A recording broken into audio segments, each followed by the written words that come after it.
Hello guys, welcome to bankers पैरागॉज। अच्छा, L आई सी ए ओ का नोटिफिकेशन आ गया है। मैं फटाफट आप लोगों को 3-4 मिनट के अंदर अंदर बता दूंगा कि क्या क्या डिटेल्स है, क्या डिटेल्स रहेगा इसमें, बॉन्ड का क्या है, कितना फीस है, कब तक फॉर्म फिलअप कर सकते हो, पूरा का पूरा डिटेल्स 3-4 मिनट में मैं बता दूंगा। तो मैं इसीलिए ज़्यादा टाइम ना लगे इसलिए मैं पूरा का पूरा मार्क करके रखा हूँ कि क्या बोलना है क्या नहीं। तो देखिए, टोटल 300 वैकेंसी बोला गया है, लेकिन जो जनरल कैंडिडेट है उसके लिए सिर्फ 112 वैकेंसी ही है। और बाकी वैसे टोटल 277 टोटल है करेंट ईयर के लिए, और बैकलॉग के लिए 23 है। तो इस हिसाब से टोटल आपको 300 वैकेंसी मिल जाएगा, जनरल के लिए 112। ठीक है, बाकी SC ST का आप देख लीजिएगा, मतलब बाइफर्फिकेशन दिया हुआ है। ओके, ये सब कुछ देखने की ज़रूरत नहीं है, ये सब जो है।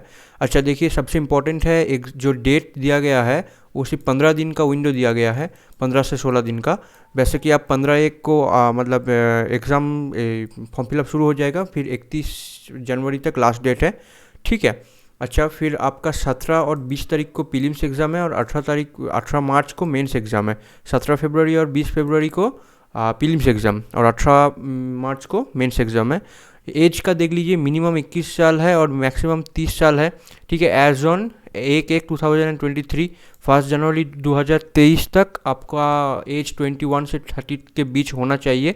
मतलब ये बता दिया गया है कि 2/1/1993, मतलब 2 जनवरी 93 से पहले, और 1 जनवरी 2002 के बाद नहीं होना चाहिए, इसके मिडिल में ही रहना चाहिए आपका एज। और बाकी देख लीजिए, SC ST का 5 साल का रिलैक्सेशन है, OBC का 3 साल का है। बाकी जो अगर जैसा है वैसा होगा। और इसका एजुकेशनल क्वालिफिकेशन क्या चाहिए, बैचलर्स डिग्री चाहिए इन एनी डिसिप्लिन। ठीक है, सिर्फ बैचलर डिग्री से ही काम चल जाएगा। ओके, फिर आ गया इधर, ये देखिए कितना अमाउंट मिलता है। बेसिक पे 53,000 मिलता है। ठीक है। और आपका जो टोटल ग्रेड ए मतलब क्लास ए सिटी के लिए 92,870 रुपीज़ वो आपको मिलता है। बाकी सब ये सब कुछ है, देख लीजिएगा आप कि क्या क्या बेनिफिट्स वगैरह है। बाकी ये सब कुछ छोड़िए, सब कुछ छोड़िए। देखिए, बॉन्ड का एक चक्कर है जो मतलब सर्कुलेट हो रहा है चारों तरफ, कि बता दिया गया है कि candidate required to give an undertake to serve LIC for a minimum period of 4 साल। 4 साल तक आपको बॉन्ड करना पड़ेगा, डेट ऑफ ज्वाइनिंग से मतलब लेके प्रोविशनरी जो पीरियड होगा वो प्रोविशनरी पीरियड मिला के टोटल 4 साल का बॉन्ड करना पड़ेगा। और बॉन्ड तोड़ने पर आपको 5 लाख रुपया प्लस GST भरना पड़ेगा। ठीक है, ये क्लियर कट बता दिया गया है 4 साल के करीब। अगर आप अच्छा मतलब ये परमानेंट जॉब है, अगर आप इससे अच्छा जॉब कहीं मिल जाता है फिर आप 5 लाख रुपया तोड़ सकते हो, लेकिन बाकी तो कोई मायने नहीं है तोड़ने का। बाकी छोड़िए, वो सब बाद में होगा, पहले सिलेक्शन लेना हम लोगों का फर्स्ट प्रायोरिटी है। अच्छा देखिए, SC ST PWD कैंडिडेट के लिए 85 रुपीज़ फॉर्म फिलअप है, और प्लस उसके साथ ट्रांजेक्शन चार्जेस एंड GST है। और बाकी दूसरे के लिए 700 रुपया है, और उसके साथ GST है। ठीक है, तो ये मिला के शायद 752 के करीब आ जाएगा, मुझे ऐसा लगता है। अच्छा चलिए, सिलेक्शन प्रोसीडियर 3 राउंड में होगा, प्रीलिमिनरी, मेंस एंड इंटरव्यू। ठीक है, तो इसका एक बात है मैं बताता हूँ। ये देखिए, रीजनिंग और जो ये होता है क्वांट होता है, वो मिला के तो आपका कितना मार्क्स का, 70 मार्क्स का रहता है। और ये 70 मार्क्स से ही जितना मार्क मतलब काट ऑफ जो डिसाइड होगा वो आउट ऑफ 70 के डिसाइड होगा।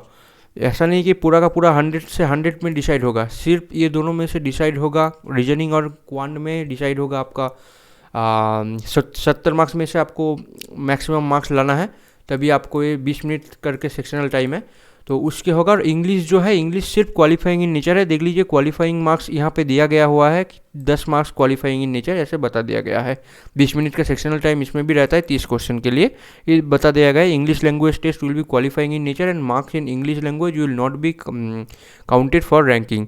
कैंडिडेट ये बता दिया गया है कि 20 टाइम वैकेंसी के 20 टाइम बुलाया जाएगा मेंस के लिए। मतलब कितना वैकेंसी है, 300 वैकेंसी है, उसका 20 टाइम मतलब आपका 6000 कैंडिडेट बुलाया जाएगा। 6000 कैंडिडेट मेंस के लिए बुलाया जाएगा। ठीक है, फिर मेंस एग्जामिनेशन आया। मेंस एग्जामिनेशन का देख लीजिए, इसमें कोई इंग्लिश का वैसे कुछ है नहीं, इंग्लिश का सिर्फ डिस्क्रिप्टिव राइटिंग है। ठीक है, इसमें रीजनिंग का कितना 30 क्वेश्चन 90 मार्क्स का आता है। और इसमें क्वालिफाइंग मार्क्स जो बोल दिया गया है 40 और 45, अदर्स 45 और जनरल के लिए 45 और बाकी 40, टोटल 40 मिनट का टाइम होता है। वैसे देख लीजिए, जनरल नॉलेज जो होता है वो 60 मार्क्स का रहता है, 2 मार्क्स करके। इसमें 27 और 30 का क्वालिफाइंग मार्क्स बता दिया गया है और 20 मिनट का आपका ड्यूरेशन है। अच्छा, data analysis and interpretation quant का सेक्शन 30 में से 90 मार्क्स का है, और जो आपका 40 क्वालिफाइंग और 45 क्वालिफाइंग 40 मिनट तक का है। इंश्योरेंस और फाइनेंशियल मार्केट अवेयरनेस, ये इसमें है कि 60 मार्क्स का क्वेश्चन होगा, उसमें से जनरल के लिए 30 मार्क्स स्कोर करना मैंडेटरी है और 20 मिनट का सेक्शनल टाइम रहता है। और यहाँ पे भी आपका 25 मार्क्स का 2 लिखना रहता है, एक लेटर और एक ऐसे, जो कि 10 मार्क्स का क्वालिफाइंग नेचर है और 30 मिनट टाइम दिया जाता है।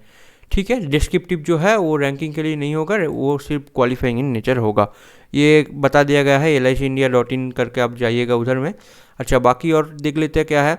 मेंस एग्जामिनेशन का जो मतलब मेंस एग्जामिनेशन होगा, इंटरव्यू के लिए बुलाया जाएगा। मेंस एग्जामिनेशन का जो मार्क्स होगा उसके बेसिस पे, और मेंस प्लस इंटरव्यू को मिला के फाइनल मेरिट लिस्ट बनाया जाएगा।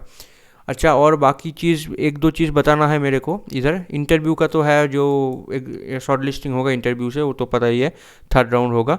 ये सब कुछ छोड़िए, ये सब कोई ज़रूरत नहीं है, ये सब ज़रूरत नहीं है कुछ भी। ये देखिए डेट फिर से मैं बता दे रहा हूँ, 15 तारीख से 15 जनवरी से 31 जनवरी।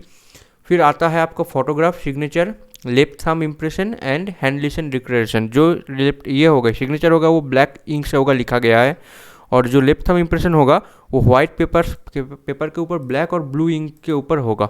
ठीक है, और हैंड रिटन डिक्लेरेशन भी ब्लैक इंक से ये मेंशन किया गया है, इसलिए इसको बताना था। ये जो टेक्स्ट है ये है हैंड रिटन डिक्लेरेशन का टेक्स्ट। और फिर आता है कि क्या आता है देखते हैं। और एक दो चीज़ बताना है कि जो साइज होता है, जो फोटोग्राफ है वो बोल दिया गया है कि वाइट बैकग्राउंड, मतलब प्रेफरेबली बोला गया है, ऐसा नहीं कि और कोई बैकग्राउंड नहीं लेगा, लेकिन प्रेफर करिए कि वाइट बैकग्राउंड हो। देखिए जो फाइल का साइज़ होगा वो 20 KB से 50 KB तक ही होना चाहिए। ठीक है, उससे ज़्यादा नहीं। और इधर में फिर से सिग्नेचर का जो बात है, सिग्नेचर भी 10 से 20 KB तक फाइल होना चाहिए। लेफ्ट थंब इम्प्रेशन का जो होगा वो 20 से 50 KB फाइल होना चाहिए, और हैंड रिटन डिक्लेरेशन का 50 से 100 KB होना चाहिए। ठीक है, बस ये सब कुछ ही बताना था, बाकी को कुछ और है नहीं।